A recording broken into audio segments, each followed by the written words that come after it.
का भइल जी? का भाई हैं?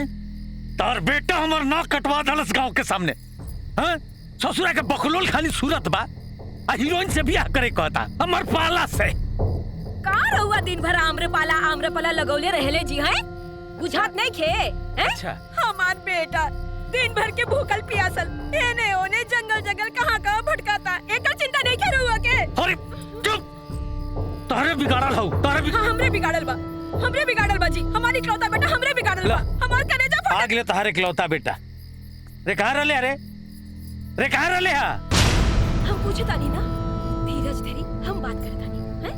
ए कहां रहले? अरे पतसवा आप तोरा से पूछा तानी।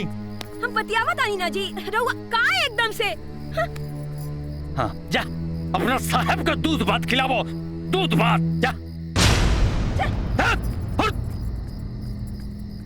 अरे महतारी बेटा पागल को दिए था हमरा के। अरे बाप रे बाप पूछा ताकि ए बतासा काम धाम होई कि ऐसे ही मजनू बन के जीवन बिताइबा? अरे मर्दे लिहल सट्टा वापस हो जाता। बाजार में नाम खराब होता तो न लगे। काल से प्रोग्राम हो ना मिली। और का ये ऑर्केस्ट्रा के जमाना में औसो भी लोग नौटंकी ना देखे के छायला और तू अपन ही हालत बनौले बड़ो। देखा अपना बारे में ना तो कम से कम हमनी के घर परिवार के बारे में सोचा यार। और का जाए मर्दावा, तू उ लड़की खातिर मजनू बनल बारा जे एक पर गइलिन तो तोरा के पीछे मुड़ के ना देखलिन। अरे प्यार मुझोसा ऐसा बीमारी होला जे कपार पर चढ़ जाए तो 56 गो नाच नचावेला। तो हम लोगन के सामने हम हाथ जोड़त हई। हमार सोचे समझे की क्षमता खत्म हो गलो। प्लीज हमके कुछ देर अकेले में रहते लोगन। विनाश काले विपरीत बुद्धि।